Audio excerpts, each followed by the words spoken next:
하나님 말씀 사도행전 18장 9절에서 17절 말씀입니다. 밤에 주께서 환상 가운데 바울에게 말씀하시되 두려워하지 말며 침묵하지 말고 말하라. 내가 너와 함께 있음에 어떤 사람도 너를 대적하여 해롭게 할 자가 없을 것이니 이는 이 성중에 내 백성이 많음이라 하시더라. 1년 6개월을 머물며 그들 가운데서 하나님의 말씀을 가르치니라.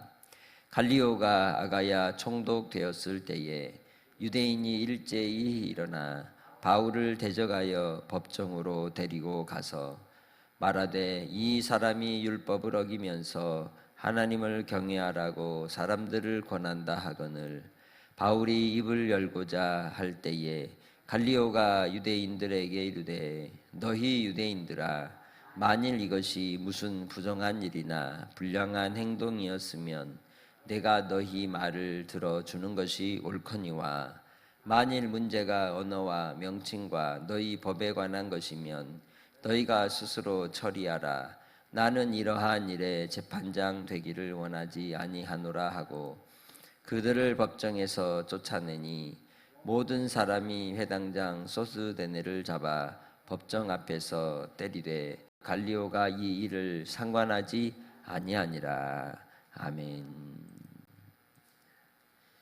주님 안에서 오늘도 복된 한 날로 믿음 가운데 승리하시기를 주의 이름으로 축복합니다. 우리가 어떤 일을 할 때에 언제까지 해야 될까요? 언제까지? 복음을 전하는 바울 사도를 보면 박해의 끝까지 갑니다.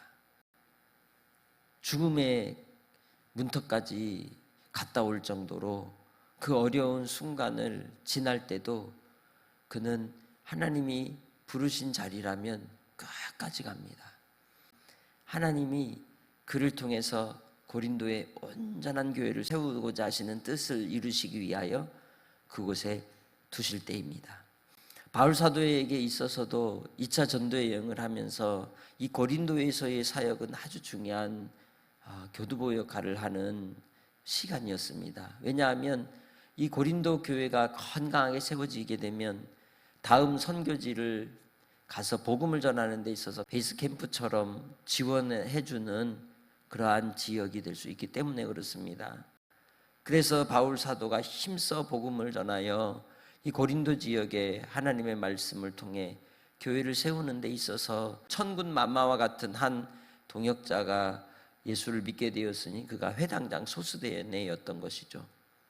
그러나 회당장 소스데네가 그리고 그를 통해서 따르는 사람들이 예수님을 믿게 되었다는 것은 다른 한편으로는 유대인들에게 있어서는 큰 위협이 되었던 겁니다. 그러니 그들이 가만두겠습니까? 가만두지 않는 것이죠. 언젠가는 폭발할 것이라는 걸 그는 알고 있었습니다. 그래서 그가 하나님 앞에 두렵고 떨림으로 그의 부르심의 사명을 감당해 나가는 가운데 그에게 하나님이 뜻을 보이십니다. 특별한 하나님의 계시가 있게 되는 거죠. 환상을 통해 보여주셨죠. 그 말씀이 뭡니까? 두려워하지 말아라. 침묵하지 말아라. 비록 그들이 너를 대적하고 해롭게 할 자가 나타나는 것 같아도 두려워하지 마라. 너를 결코 해롭게 할 수 없다. 이 성중에 내 백성이 많이 있다 라고 말씀합니다. 하나님께서 그에게 주시는 그 약속의 말씀처럼 오늘 우리는 하나님께서 제자들에게 지상명령을 주시면서 하셨던 말씀처럼 내가 세상 끝날까지 너희와 항상 함께 있으리라. 할렐루야. 그것은 믿는 자들에게 주시는 동일한 약속입니다. 변함이 없는 언약입니다. 그 새 언약을 따라 부름받은 하나님의 자녀들에게 주신 주님의 약속을 신뢰하고 끝까지 믿음 가운데 경주하는 성도들이 다 되시기를 주님의 이름으로 축복합니다. 그래서 바울 사도는 주님 안에서 파레시아로 담대하게 하나님의 복음으로 제자들을 굳게 견고하게 세우며 교회를 든든하게 일으켜 갔던 겁니다. 그곳에서 1년 6개월 동안 머물면서 힘써 하나님의 말씀을 가르쳤습니다. 오늘 하루를 살 때도 우리 안에 주님 안에서 믿지 않는 사람들을 만나고 대할 때 부끄러움이 창피함이 들어올 때 주 예수 그리스도의 말씀으로 담대하게 일어나는 믿음의 성도들이 되시길 바랍니다. 그 이유가 뭘까요? 우리의 싸움은 혈과 육에 대한 싸움이 아니라 영적 전쟁이기 때문입니다. 때가 되어서 이제 큰 싸움이 일어나는 소동의 상황이 왔을 때 유대인들이 바울을 법정에 세우려고 했습니다. 그때 갈리오가 아가야 지방의 총독으로 오게 되었을 때라고 얘기하죠.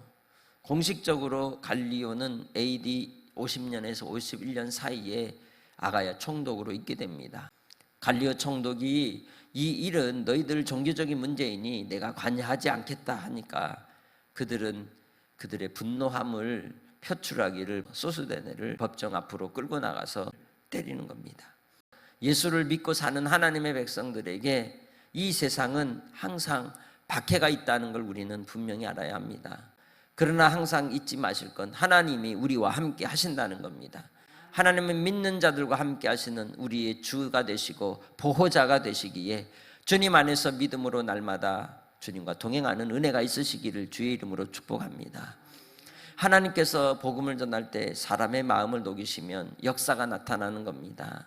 어제도 김 장로님, 형님이 좀 편찮으셔서 복음을 좀 전해줬으면 좋겠다. 그래서 이제 갔었거든요.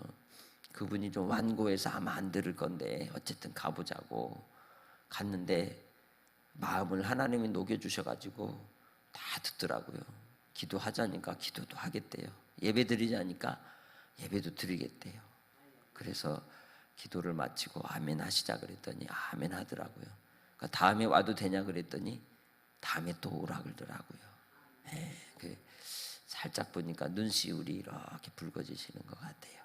하나님이 하시려고 하면 때가 되면 마음을 녹이셔서 구원의 은혜를 베푸시는 겁니다.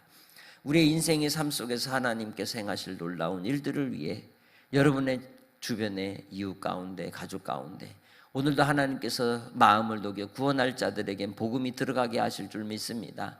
잊지 마시길 바랍니다. 내가 너와 함께 하느니라. 두려워하지 말아라. 담대하라. 오늘 한 날도 담대하게 믿음 가운데 살아가는 성도들이 되시길 주님의 이름으로 축복합니다. 하나님 아버지 감사합니다. 오늘도 주님이 우리와 함께 하시기에 담대하게 하시고 강건하게 하시고 성령의 이끌림을 받아 한 영혼의 구원을 위하여 기도할 때 응답하시고 역사하여 주옵소서. 생명의 능력을 베풀어 주셔서 복음으로 말미암아 아버지의 뜻이 이루어지게 하시고 하나님의 살아계심을 나타내 주시옵소서. 아버지 하나님, 우리 10년 가운데 담대케 하여 주신 은혜를 따라 오늘 한날의 삶도 주님과 함께 동행하는 복된 하루가 되게 하시고 기쁨의 하루가 되게 하시고 그리스도 예수 안에서 주시는 평강의 하루로 승리케 하여 주옵소서. 감사 영광 돌리오며 예수님의 이름으로 기도합니다. 아멘.